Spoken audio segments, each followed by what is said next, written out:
Vikramshila IAS coaching institute 14 बीघा ऋषिकेश। भारतीय संविधान राज्य व्यवस्था कर रहे थे हम लोग। आज करना हमने अधीनस्थ न्यायालय, सबऑर्डिनेट कोर्ट्स। सबऑर्डिनेट यानी संविधान का भाग 6 अध्याय 6, संविधान का भाग 6 यानी पार्ट 6 चैप्टर 6 अध्याय 6 आर्टिकल 233 से लेकर 237 के बीच में, 233 से 237। तो उच्च न्यायालयों के अधीन तथा उनके नियंत्रण में कार्य करने वाले न्यायालयों को संविधान द्वारा अधीनस्थ न्यायालय सबऑर्डिनेट कोर्ट्स कहा गया है। अधीनस्थ न्यायालयों संबंधी जो प्रावधान है वो कहाँ पर हैं? संविधान के भाग 6 में है, अध्याय 6 में है, आर्टिकल 233 से 237 में है। भारत के अलग अलग राज्यों में अधीनस्थ न्यायालयों के अलग अलग नाम तथा स्तर हैं, किंतु इनका गठन और कार्य प्रणाली पूरे देश में लगभग एक समान है। क्या है? अधीनस्थ न्यायालय जिला स्तर का न्यायालय होता है, अतः इसे जिला न्यायालय भी कहा जाता है। क्या कहा जाता है भाई? अगर हम जनपद न्यायालय की बात करें ना, जनपद किसको बोलते हैं? जनपद मतलब जिला। तो तीन तरह के न्यायाधीश, तीन तरह के न्यायालयों में बांट सकते हैं हम किसको? जनपद न्यायालयों को। एक हो गया दीवानी न्यायालय, जमीन जायदाद के झगड़े कहाँ जाएंगे? दीवानी न्यायालय में जाएंगे। एक हो गया फौजदारी न्यायालय, यानी क्रिमिनल जो कोर्ट होगा वो क्या हो गया? फौजदारी न्यायालय हो गया। यानी सर फोड़ना, लड़ाई झगड़ा है ना, लूट मार, ये सब किस में जाएगा? फौजदारी न्यायालय में। और तीसरा हो गया राजस्व न्यायालय, रेवेन्यू। राजस्व न्यायालय मतलब रेवेन्यू कोर्ट। ठीक है। अब क्या होता है कि माना कोई दीवानी मामला है, ठीक है, तो कहाँ से कहाँ जाएगा पहले ये समझ लो। तो नीचे से ऊपर बता रहा हूँ मैं। क्या बता रहा हूँ? दीवानी न्यायालय में सबसे नीचे जो है वो न्याय पंचायत है। क्या है? न्याय पंचायत से मामला कहाँ गया? लघुवाद न्यायाधीश में गया। कहाँ पर गया? लघुवाद न्यायाधीश के पास गया, खफीफा न्यायालय बोलते हैं उसको। ठीक है। उसके बाद ऊपर जब जाएगा तो कहाँ जाएगा? सिविल जज जूनियर डिवीजन। सिविल जज जूनियर डिवीजन। उससे ऊपर जो मामला जाएगा वो जाएगा सिविल जज सीनियर डिवीजन। सिविल जज, फिर सिविल जज सीनियर डिवीजन से ऊपर जब जाएगा तो अपर जिला न्यायाधीश का न्यायालय। अपर जिला न्यायाधीश का न्यायालय। अपर जिला न्यायाधीश के न्यायालय से फिर तब जाएगा जिला न्यायाधीश का न्यायालय, डिस्ट्रिक्ट कोर्ट जिसको बोलते हैं। लेकिन कौन सा? Civil district court. अगर फौजदारी मामला होगा तो सबसे पहले वही न्याय पंचायत। सबसे नीचे जो होता है वो क्या होता है? न्याय पंचायत। न्याय पंचायत में नहीं न्याय आपको लगा, संतुष्ट नहीं है आप, तो कहाँ गए आप? न्यायालय प्रथम श्रेणी मजिस्ट्रेट। न्यायालय, वहां से भी अगर आपको और ऊपर ले जाना है तो अतिरिक्त मुख्य न्यायिक मजिस्ट्रेट। कहाँ? अतिरिक्त मुख्य न्यायिक मजिस्ट्रेट। उससे भी ऊपर अगर आपने ले जाना है तो मुख्य न्यायिक मजिस्ट्रेट। उससे ऊपर अगर ले जाना है तो अपर सत्र न्यायाधीश। अपर सत्र न्यायाधीश। और उससे ऊपर अगर आपने ले जाना तो सेशन न्यायाधीश या सत्र न्यायाधीश, डिस्ट्रिक्ट लेवल पर जो होते हैं। ठीक है। ऐसे अगर राजस्व न्यायालय की बात की जाए तो सबसे नीचे कौन है? क्या? नायब तहसीलदार। इसीलिए बोलता हूं मैं, जब नायब तहसीलदार का फॉर्म भर रहे होते हैं आप, इसके बाद दो पावर होती है। कौन सी? यानी इसके बाद जुडिशियल पावर भी है। क्या है? यानी जो नायब तहसीलदार तो नहीं, लेकिन तहसीलदार का अपना कोर्ट होता है, एसडीएम का अपना कोर्ट होता है। क्या होता है? यानी उनके पास दोनों ही क्या है? शक्तियां। प्रशासनिक अधिकारी के रूप में भी काम कर रहे हैं वो, और कैसे? एज ए जज भी काम कर रहे हैं। जुडिशियल पावर्स भी हैं उनके पास। तो नायब तहसीलदार, नायब तहसीलदार से प्रमोट ऊपर जाएंगे तो कहाँ? तहसीलदार। तहसीलदार से ऊपर जाएंगे तो एसडीएम। क्या होती है फुल फॉर्म एसडीएम की? Sub division magistrate. ठीक है। तो अपर जिलाधिकारी। उससे ऊपर जाएंगे तो फिर जिलाधिकारी। उससे ऊपर कहाँ? जिलाधिकारी का भी अपना एक कोर्ट होता है। ठीक है।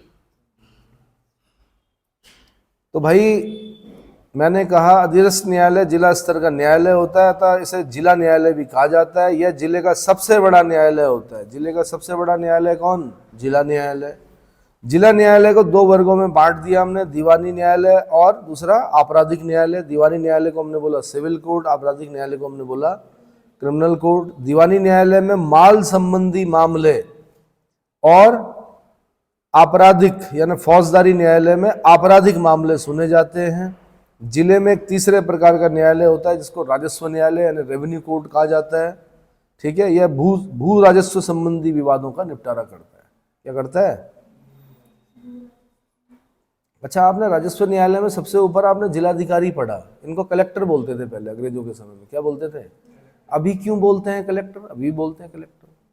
अब तो कलेक्शन का तो ऐसा कुछ काम है नहीं, रेवेन्यू कलेक्शन कुछ है मतलब क्या? अब लगान वगान संबंधी कुछ पड़ता है आप पे खेती बाड़ी में आपका? बल्कि उल्टा ले रहे हो आप सरकार से 2-2 हज़ार रुपये एक साल में, 6-6 हज़ार रुपये। कृषि भूमि पर किसान अगर कोई व्यक्ति है तो 6 हज़ार रुपये मिल रहा है उसको सालाना, 2-2 हज़ार की 3 किस्त, सब्सिडी है ना, और अन्य कई लाभ। तो मैं ये पूछ रहा हूँ कि कलेक्टर क्यों बोल रहे हैं? कलेक्टर इसलिए बोला जाता है अभी भी जिलाधिकारी को, क्योंकि जो गवर्नमेंट ड्यूज़ हैं, क्या हैं? गवर्नमेंट ड्यूज़ हैं, उनको वसूलने का अधिकार आज भी किसके पास है? जिलाधिकारी के पास। कलेक्टर कलेक्ट करना है उसने, ठीक है, खुद नहीं करता है। किसको बोलेगा? कुर्क अमीन काम करेगा वो। आपने लोन लिया, वापस नहीं किया तो क्या होगा? कुर्की होगी। क्या होगी? तो कुर्की के लिए कुर्क अमीन होगा, वो जाएगा, वो बोली लगाएगा, क्या करेगा? 10% अपने विभाग का जो होगा फीस रखेगा, बाकी क्या जितने में भी वो बिकेगा आपकी जो भी चीज़ है तो उसको सरकार का पैसा वापस करवाएगा, ठीक है। इसलिए सरकार का 1 रुपया भी भाई घोटाला नहीं करना है, पहले बता दो। चलो जी, तो जिला न्यायालय का प्रधान जो होता है जिला न्यायाधीश, तो क्या बताने की जरूरत है? मैंने ऐसे बता दिया आपको। न्याय पंचायत, लघुवाद न्यायाधीश, खफीफा न्यायाधीश, सिविल जज जूनियर डिवीजन, सिविल जज सीनियर डिवीजन। एक बार पढ़ के बता देता हूँ। जिला न्यायालय का प्रधान जो होता है वो जिला न्यायाधीश होता है ना, डिस्ट्रिक्ट जज होता है, डीजे बोलते हैं उनको, ठीक है। वह जिले का सबसे बड़ा न्यायिक अधिकारी होता है। जिला न्यायाधीश दीवानी और आपराधिक दोनों प्रकार के मामलों की सुनवाई करता है, दीवानी और, जब वह दीवानी मामलों को सुनता है तब उसे जिला जज कहा जाता है। जब वो आपराधिक मामलों को सुनता है तब उसको सत्र न्यायाधीश यानी सेशन जज कहा जाता है, ठीक है। इसलिए इसे जिला एवं सत्र न्यायाधीश, डिस्ट्रिक्ट एंड सेशन जज भी कहा जाता है, डिस्ट्रिक्ट एंड सेशन जज भी कहा जाता है। प्रधान जिला न्यायाधीश ही जिला न्यायाधीश और सत्र न्यायाधीश के रूप में कार्य करता है। जिला न्यायाधीश के कार्यभार के अधिकता को देखते हुए 2 अन्य पदाधिकारियों की नियुक्ति की गई है जो अपर जिला न्यायाधीश और अपर सत्र न्यायाधीश के रूप में जाने जाते हैं। क्या? अपर जिला न्यायाधीश और अपर सत्र न्यायाधीश के नाम से के रूप में जाने जाते हैं। ये दोनों पदाधिकारी जिला न्यायाधीश द्वारा हस्तांतरित कार्यों को क्रमशः दीवानी और फौजदारी मामलों की सुनवाई करते हैं। इनके अधिकार भी जिला न्यायाधीश के समान ही होते हैं, ठीक है। उसके बाद भाई जिला न्यायाधीशों की नियुक्ति के बारे में प्रावधान कहाँ दे रखे हैं? अब यहां से क्वेश्चन बनेगा आपके पास, आर्टिकल 233 में दे रखे। कहाँ दे रखे? अभी तक तो हमने यही पढ़ा कि सुप्रीम कोर्ट के न्यायाधीशों की नियुक्ति राष्ट्रपति, हाई कोर्ट के न्यायाधीशों की नियुक्ति भी राष्ट्रपति। लेकिन अब यहाँ पे हम पढ़ेंगे कि राज्य में जिला न्यायाधीश की नियुक्ति, पद स्थापना और प्रोन्नति उस राज्य के राज्यपाल द्वारा। यहाँ पर हम क्या पढ़ रहे हैं अब? यानी जो डिस्ट्रिक्ट जज होंगे उनकी क्या नियुक्ति, पदस्थापना और प्रोन्नति उस राज्य के राज्यपाल द्वारा उस राज्य के उच्च न्यायालय से परामर्श के पश्चात किया जाएगा। राज्यपाल भी अपने आप नहीं करेंगे, किससे पूछेंगे? हाई कोर्ट से पूछेंगे। किससे पूछेंगे? उच्च न्यायालय से परामर्श करने के पश्चात किया जाएगा। कोई व्यक्ति जिला न्यायाधीश के पद पर तभी नियुक्त किया जाएगा जब वह पहले से ही संघ या राज्य की न्यायिक सेवा में कम से कम, अब यहाँ पे एक आंकड़ा ऐसा आता है जो आपने अभी तक नहीं पढ़ा। आपने 5 पढ़ा, 10 पढ़ा, 14 पढ़ा ना। 14 दिन की पहले पूर्व सूचना देनी पड़ेगी। आपने कहा कि 5 साल तक, कहाँ पर? सुप्रीम कोर्ट में पढ़ा 5 साल तक क्या न्यायिक पद धारण कर चुका हो। हाई कोर्ट में आपने पढ़ा 10 साल तक न्यायिक पद धारण कर चुका हो। दोनों जगह लिखा हुआ 10 साल अधिवक्ता रहा हो, अलग अलग जगह, है ना। लेकिन यहाँ पे हम पढ़ रहे कम से कम 7 वर्ष तक अधिवक्ता के रूप में कार्य किया हो। कितना? तो ये इंपॉर्टेंट हो जाता है भाई। संघ या राज्य की न्यायिक सेवा में कम से कम 7 वर्ष तक अधिवक्ता यानी एडवोकेट के रूप में कार्य किया हो और उसकी नियुक्ति की उच्च न्यायालय ने सिफारिश की हो। क्या की हो? जिला न्यायाधीश की नियुक्ति के 2 तरीके हैं, एक सेवारत व्यक्तियों में से नियुक्ति और दूसरा अधिवक्ताओं की सीधी भर्ती। अधिवक्ताओं की प्रथम वर्ग में संघ और राज्य की न्यायिक सेवा में कार्यरत व्यक्ति आते हैं, जबकि दूसरे वर्ग में अधिवक्ता के रूप में 7 वर्ष तक अनुभव रखने वाले व्यक्ति आते हैं। कितने? 7 वर्ष तक अनुभव रखने वाले व्यक्ति आते हैं। जिला न्यायाधीश पद के अंतर्गत नगर सिविल न्यायालय का न्यायाधीश यानी जज ऑफ अ सिविल कोर्ट, अपर जिला न्यायाधीश यानी एडिशनल डिस्ट्रिक्ट जज, संयुक्त जिला न्यायाधीश यानी ज्वाइंट डिस्ट्रिक्ट जज, सहायक जिला न्यायाधीश यानी असिस्टेंट डिस्ट्रिक्ट जज, लघुवाद न्यायालय का मुख्य न्यायाधीश यानी चीफ जज of a small cause court, मुख्य प्रेसिडेंसी मजिस्ट्रेट यानी चीफ प्रेसिडेंसी मजिस्ट्रेट, अपर मुख्य प्रेसिडेंसी मजिस्ट्रेट यानी additional chief presidency magistrate, session न्यायाधीश यानी सेशन जज, अपर सेशन न्यायाधीश यानी एडिशनल सेशन जज और सहायक सेशन न्यायाधीश यानी असिस्टेंट सेशन जज आते हैं। ये आर्टिकल 236 के क में लिखा हुआ है। कहाँ लिखा हुआ? बेयर एक्ट निकालनी है आपने, आर्टिकल 236 के क में पढ़ेंगे, जैसा एज इट इज बोल के पढ़ा है मैंने कि कौन कौन जिला न्यायाधीश पद के अंतर्गत कौन कौन आते हैं। इतना क्लियर हो गया? ठीक है। जिला न्यायाधीश को किसी भी मूल्य के सिविल मामले की सुनवाई की आरंभिक अधिकारिता है। उसे अपीलीय यानी 5 लाख तक तथा पुनरीक्षण यानी 1 लाख तक। अब ये भी थोड़ा ध्यान देना पड़ता है यहाँ पे कि अपीलीय में कितना 5 लाख तक और पुनरीक्षण में कितना 1 लाख तक की अधिकारिता भी है। आपराधिक मामलों में भी उसे आरंभिक तथा अपीलीय दोनों प्रकार की अधिकारिता प्राप्त है। सत्र न्यायाधीश कोई भी दंड दे सकता है, किंतु उसके द्वारा दिए गए मृत्युदंड की उच्च न्यायालय द्वारा कन्फर्मेशन या पुष्टि की जानी आवश्यक होती है। किसके? उच्च न्यायालय के द्वारा पुष्टि या कन्फर्मेशन आवश्यक होती है। ठीक है, क्योंकि सवाल क्या है? किसी के जीवन का है।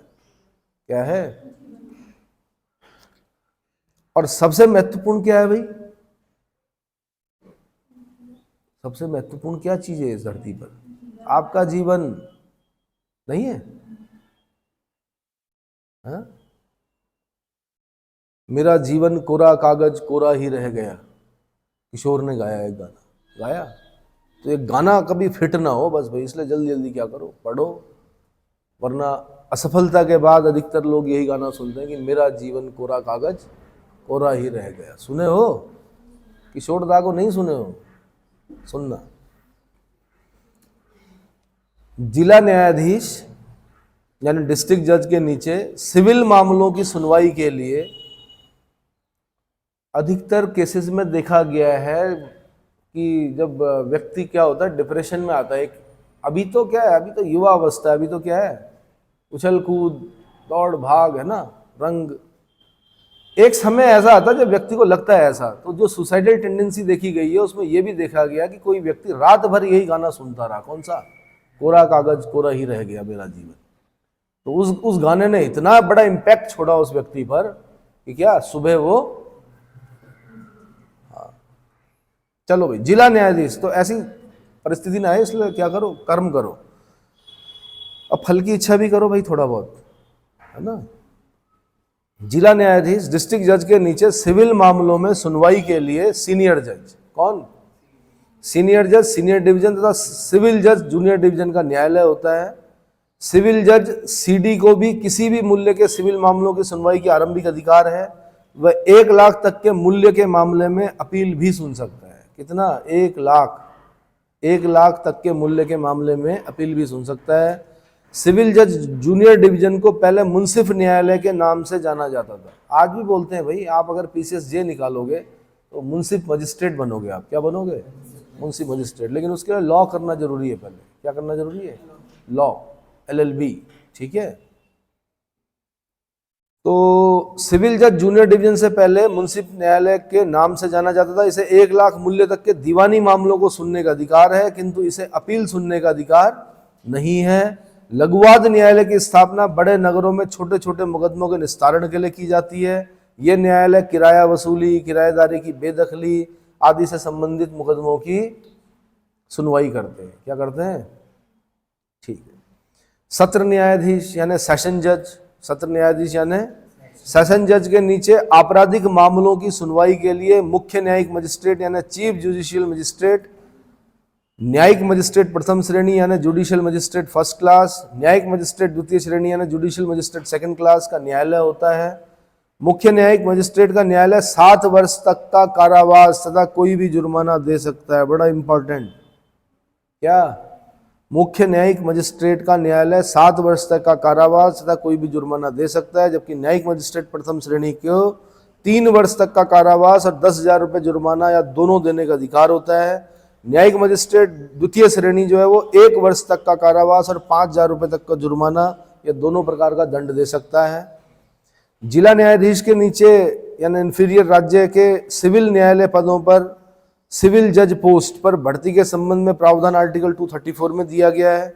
इसमें कहा गया है कि जिला न्यायाधीशों से भिन्न व्यक्ति की किसी राज्य की न्यायिक सेवा में नियुक्ति उस राज्य के राज्यपाल द्वारा राज्य लोक सेवा आयोग से तथा उस राज्य के उच्च न्यायालय से परामर्श के पश्चात राज्यपाल द्वारा इस निमित्त बनाए गए नियम के अनुसार की जाएगी। जो PCSJ निकलते हैं ना, आप लोक सेवा आयोग का काम क्या है? प्रतिवेदन देना। क्या प्रतिवेदन देना?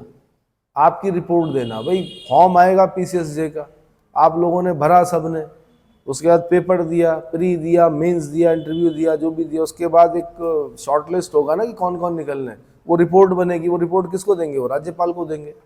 राज्यपाल, इसीलिए बोला कि उच्च न्यायालय से परामर्श करने के पश्चात राज्यपाल द्वारा इस निमित्त बनाए गए नियमों के अनुसार की जाएगी। ठीक है, एक तरीका ये भी है।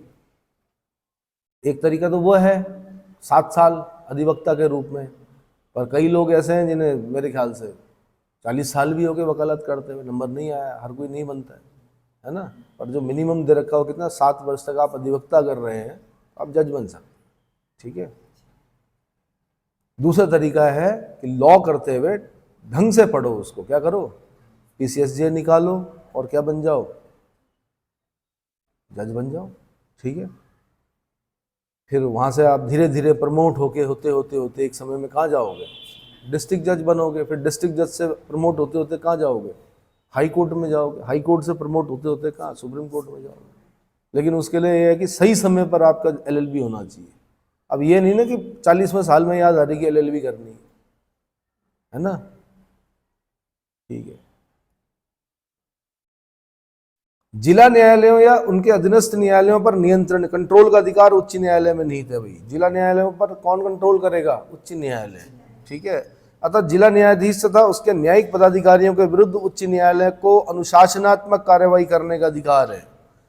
जब कभी हाई कोर्ट से आते हैं ना, जैसे एग्जाम के समय फ्लाइंग नहीं आती है, उथल पुथल हो जाती है पूरी क्लास में, कक्षा में, जब पेपर चल रहे होते हैं, वैसे ही होती है। क्योंकि कहाँ से आए हैं? कि हाई कोर्ट से आए हैं। जिला न्यायाधीश यानी जिला न्यायालयों तथा उनके अधीनस्थ न्यायालयों पर नियंत्रण का अधिकार किसको है? उच्च न्यायालय में निहित है। अतः जिला न्यायाधीश तथा उसके न्यायिक पदाधिकारियों के विरुद्ध उच्च न्यायालय को अनुशासनात्मक कार्रवाई करने का अधिकार है। किसी राज्य की न्यायिक सेवा के व्यक्तियों और जिला न्यायाधीशों के पद के अवर मतलब इंफीरियर किसी पद को धारण करने वाले व्यक्तियों की पदस्थापना यानी पोस्टिंग, प्रोन्नति यानी प्रमोशन और उनको छुट्टी देने का अधिकार भी उच्च न्यायालय को है। कहाँ पर लिखा हुआ? आर्टिकल 235 में लिखा हुआ। कहाँ लिखा हुआ?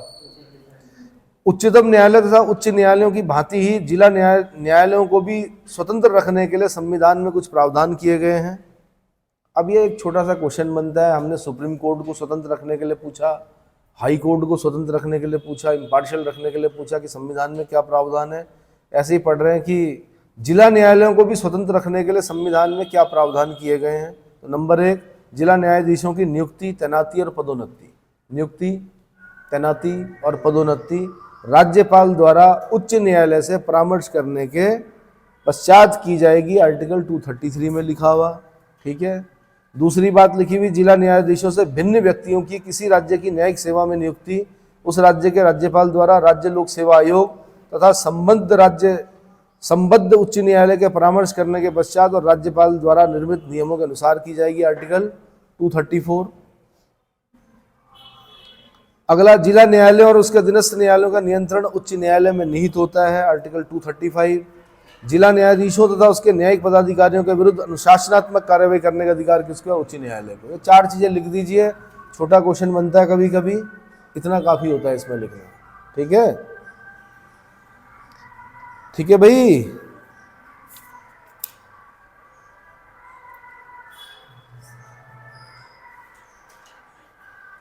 ठीक, इसके बाद हम पढ़ रहे हैं राजस्व न्यायालय यानी कोर्ट ऑफ रेवेन्यू।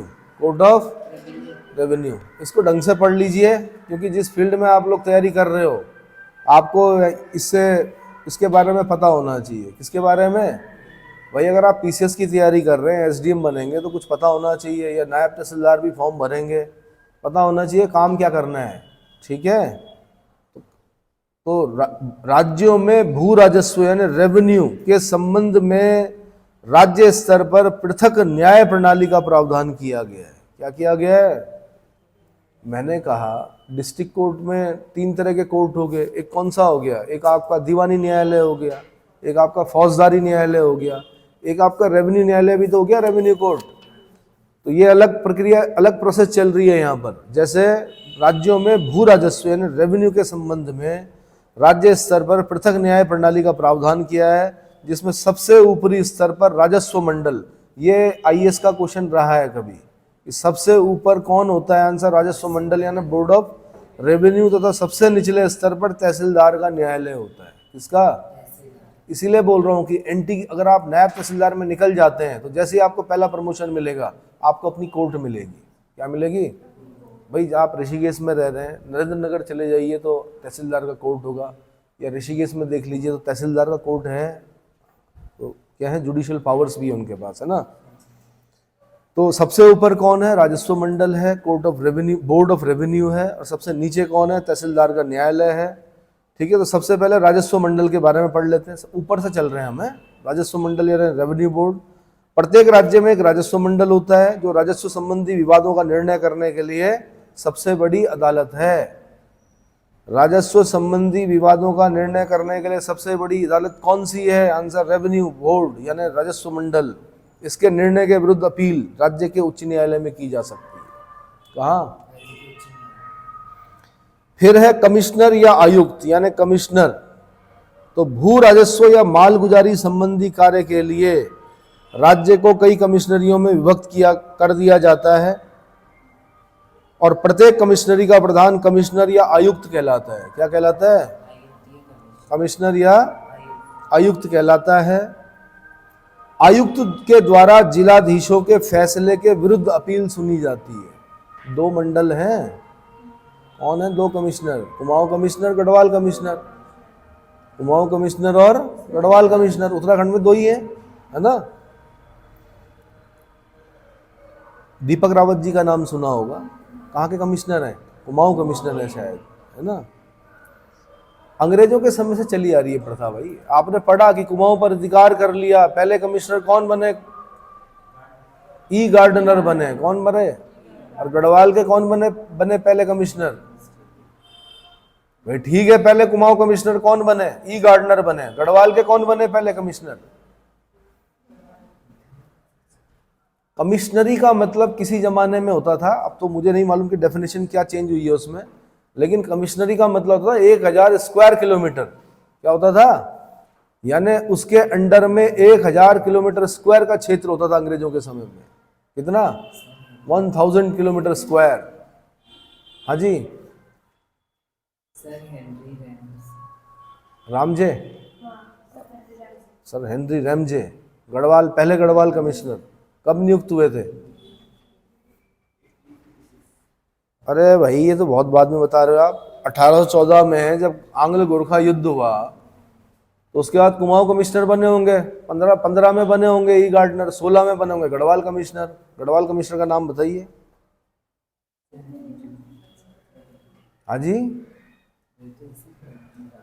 फिर भूमि बंदोबस्त पढ़े होंगे आपने उत्तराखंड में, 11 भूमि बंदोबस्त पढ़े, उपराऊ, तलाऊ, कंटील भूमि पढ़ी, इजरान नहीं पढ़ी, पढ़ेंगे अभी। चलो आगे बढ़िए। प्रत्येक कमिश्नरी का प्रधान कमिश्नर या आयुक्त कहलाता है। आयुक्त के द्वारा जिलाधीश के फैसले के विरुद्ध अपील सुनी जाती है भाई, और आयुक्त के फैसले के विरुद्ध अपीलें राजस्व परिषद यानी रेवेन्यू बोर्ड में होती है। कहाँ होती है? रेवेन्यू बोर्ड में होती है। फिर होते हैं जिलाधीश यानी कलेक्टर।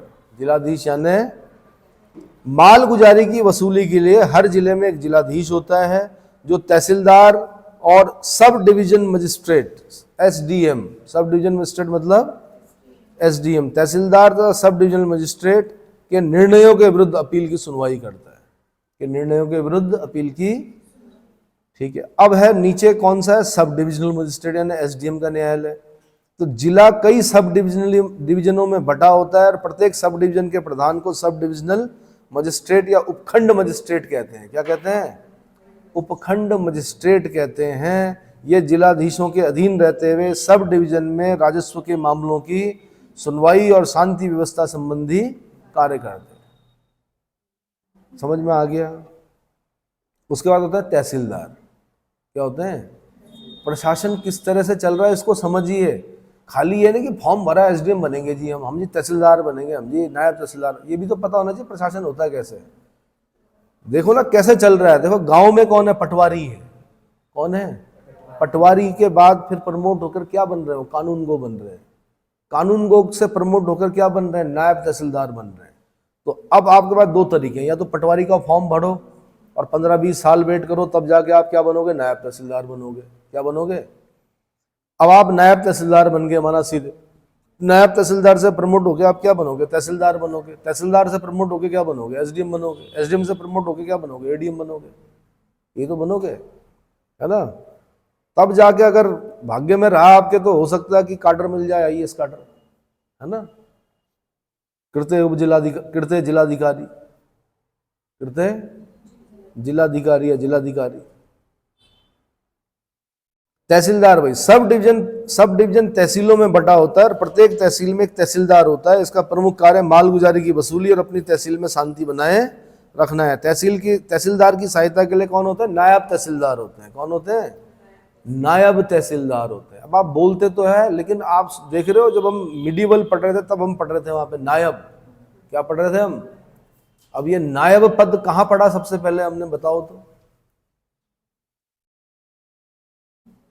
नायब पद का सृजन कहां पर हुआ था? अरे हमने गुलाम खिलजी तुगलक सैयद लोदी पढ़ा। गुलाम खिलजी गुलाम वंश में हमने कुछ पढ़ा? क्या पढ़ा हमने? सबसे पहले कुतुबुद्दीन ऐबक पढ़ा। लाहौर को राजधानी बनाकर राज किया उसने। उसके बाद उसका बेटा बना कौन? आराम शाह। आराम शाह बना। आराम शाह को बेकार हटा दिया गया, इल्तुतमिश आया। इल्तुतमिश के बाद कौन बना? रुकनुद्दीन फिरोज बना। रुकनुद्दीन फिरोज के बाद कौन बना? रजिया बनी। रजिया के बाद कौन बना? बहराम शाह बना। कौन बना? और बहराम शाह के समय में नायब पद का सृजन हुआ। और नायब पद का सृजन क्यों हुआ? नायब पद का सृजन इसलिए हुआ ताकि राजा अगर बेवकूफ हो गया तो उसके कार्यों को कौन देख सके? नायब देख सके। पढ़े थे बलवन 20 वर्ष तक नायब के रूप में कार्य किया। नायब के रूप में कार्य क्या किया? दामाद तो बेवकूफ था। दामाद तो क्या करता था? मतलब राजा जैसा था ही नहीं, वो तो दरवेश जैसा था। कुरान की प्रतिलिपियां बेचकर तब जाके खाना खाता था। उसकी वाइफ खुद खाना बनाती थी, बलबन की बेटी। भाई बलबन का दामाद ही राजा था ना। कौन? अब नाम ही याद नहीं है और हम इतिहासकार हैं कि, है ना। और कौन था नायब पद पर सबसे पहले? कौन बना? नायब पद जो मिला वो सबसे पहले किसको मिला? इतिहास में पढ़ा होगा आप लोगों ने। अरे नसीरुद्दीन था बलबन का दामाद। नसीरुद्दीन ही था। उसके बारे में क्वेश्चन बना है भाई, कौन ऐसा दिल्ली सुल्तान था जिसकी पत्नी स्वयं भोजन पकाया करती थी? नसीरुद्दीन की पत्नी, है ना। तबकाते नासिरी लिखी उसके लिए मिनाजुस सिराज ने। मिनाजुस सिराज को 40 दास भेंट किए थे। किसने? नसीरुद्दीन ने। खुश हो गया कौन? मिनाजुस सिराज। उसने उसके लिए लिखी तबकाते नासिरी। उसने ऐसा राजा तो कोई है ही नहीं, इतना क्या सज्जन राजा। लेकिन राजा ऐसा इतना सज्जन नहीं होना चाहिए भाई। क्या? राजा को साम्राज्यवादी होना चाहिए। राजा को अपने राज्य का विस्तार करना चाहिए, अनुशासन में होना चाहिए। राजा को सिर्फ अपने अनुशासन से थोड़े होगा, प्रजा में भी अनुशासन बनाए रखना पड़ेगा। तो बलबन जो है 20 साल तक किस रूप में कार्य किया? नायब के रूप में। बाद में किस रूप में? बाद में 20 साल राजा रहा हो, है ना। बल्कि ये भी कहते हैं कि अपने दामाद को मरवाने में किसका हाथ है? बलबन का हाथ है। समझ में आया? ठीक है भाई, तो ये हमने इतना पढ़ लिया। क्या कहाँ तक पढ़ा? सब डिविजनल तहसीलदार के न्यायालय तक पढ़ा। उसके बाद लघुवाद न्यायालय, स्मॉल कॉज कोर्ट, छोटे छोटे कारणों से जो लघुवाद होते हैं, छोटे वाद जो होते हैं, वो उसके लिए लघुवाद न्यायालय। ये न्यायालय भी भाई दीवानी विवादों का निस्तारण करते हैं। क्या करते हैं? दीवानी विवादों का निस्तारण करते हैं। ये न्यायालय 5,000 रुपए तक के उन लघुवादों की सुनवाई करते हैं जिनमें धन वसूली की मांग की गई हो। इसके अतिरिक्त लघुवाद न्यायालय किराया वसूली व मकान दुकानों में किराएदारों की बेदखली के 25,000 रुपए मूल्य तक के वादों की सुनवाई कर सकते हैं। क्या कर सकते हैं? इससे अधिक मूल्य के किराया बेदखली के विवाद की सुनवाई जिला न्यायाधीश लघुवाद के रूप में करते हैं। लघुवाद न्यायालय के निर्णय के विरुद्ध अपील नहीं की जा सकती, केवल पुनरीक्षण यानी रिवीजन प्रस्तुत किया जा सकता है। जिला जज के आदेश के विरुद्ध रिवीजन उच्च न्यायालय में किया जा सकता है। कहां पर किया जा सकता है? उच्च न्यायालय में। अगली है न्याय पंचायत, जो ग्रामीण क्षेत्रों में सबसे निचले स्तर पर न्याय पंचायत होती है। इन्हें 500 रुपए तक के दीवानी मामले सुनने का अधिकार होता है। न्याय पंचायतें फौजदारी के विवादों की सुनवाई भी करती हैं। इनकी फौजदारी की ये 250 रुपए तक का जुर्माना कर सकती हैं। कितना? किंतु कारावास का दंड नहीं दे सकती। इनके निर्णय के विरुद्ध अपील नहीं की जा सकती। छोटे मामले 500 रुपए का। उत्तराखंड में नहीं होते थे मामले कि उसकी गाय ने मेरा उजियार खा लिया। की उजियार समझते हो? अरे उजियार समझते हो? आपके खेत में किसी की गाय आई और उसने खा लिया, पूरा आपका फसल खा ली, तो क्या करेगा वो? न्याय पंचायत में जाएगा, बोलेगा इन्होंने अपनी गाय छोड़ी मेरे खेत, मेरा इतने का नुकसान हो गया 500 रुपए का। कितने का?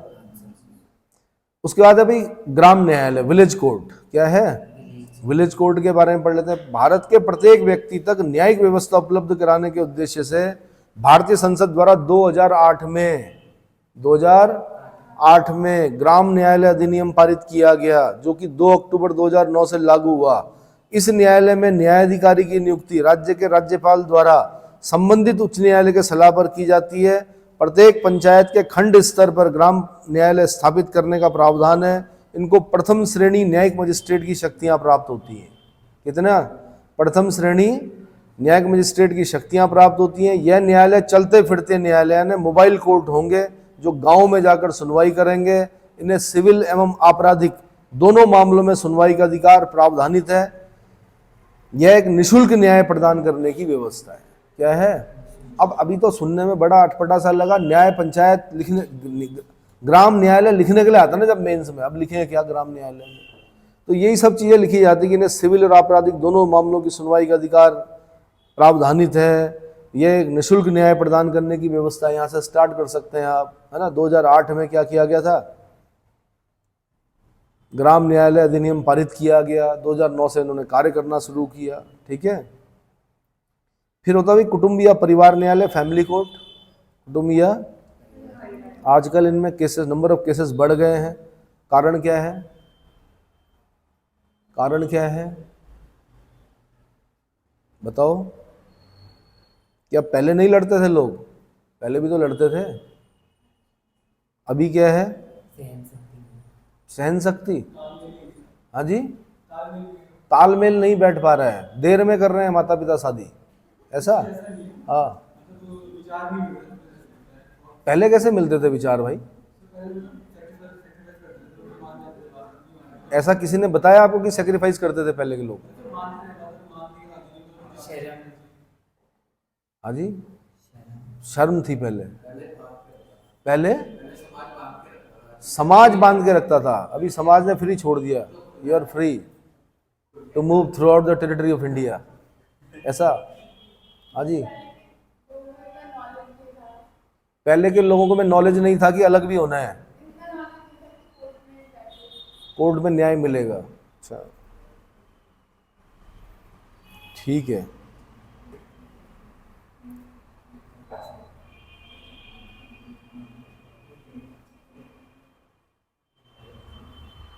चलो इस पर डिबेट करेंगे, मैं बताऊंगा आपको क्या हुआ, सही है गलत है, ये जो हो रहा है ये सही है कि गलत है। फिलहाल मैं बता दूं, कुटुंबीय परिवार न्यायालय, फैमिली कोर्ट। कुटुंबीय परिवार न्यायालय की स्थापना कुटुंब न्यायालय अधिनियम 1984, भाई कुटुंब न्यायालय अधिनियम 1984 के अधीन किया गया है। इस अधिनियम के अनुसार परिवार अदालत का गठन उन्हीं शहरों में किया जाएगा जिनकी आबादी 10 लाख से अधिक होगी। कितनी? 10 लाख से अधिक आबादी वाले शहरों में की जाएगी। संसद द्वारा इसका गठन अन्य शहरों में भी किया जा सकता है। राज्यों में राज्य सरकार के द्वारा उच्च न्यायालय की सलाह से पारिवारिक अदालतों की स्थापना की जा सकती है या की जाएंगी, जिनकी प्रकृति जिला अदालतों के समान होती है। कैसी होती हैं? जिला अदालतों के समान होती है। इस न्यायालय को स्थापित करने का मुख्य उद्देश्य पारिवारिक विवादों को मैत्रीपूर्ण समझौते द्वारा शीघ्रता से सुलझाना है। गांठ अगर पड़ जाए तो फिर रिश्ते हों या धागे, उनको खुलने में फिर वक्त तो लगता है और कभी कभी नहीं खुलती हैं। क्या? तो विवादों की जांच के लिए न्यायालय अपनी प्रक्रिया स्वयं निर्धारित कर सकता है। क्या कर सकता है भाई? विवादों की जांच के लिए न्यायालय अपनी प्रक्रिया स्वयं निर्धारित कर सकता है। कुटुंब न्यायालय के निर्णय के विरुद्ध अपील उच्च न्यायालय में की जा सकती है। किसमें की जा सकती है? उच्च न्यायालय में की जा सकती है। इन अपीलों की सुनवाई उच्च न्यायालय के कम से कम 2 न्यायाधीशों की पीठ द्वारा की जाती है। आर्टिकल 136 के तहत इसकी अपील सर्वोच्च न्यायालय में की जा सकती है। कहाँ पर की जा सकती है? अब इसके बाद भाई मैं बताऊंगा आपको अगले उसमें ट्रिब्यूनल्स बताऊंगा, अधिकरण और प्रशासनिक अधिकरण, एडमिनिस्ट्रेटिव ट्रिब्यूनल्स बताऊंगा। ठीक है।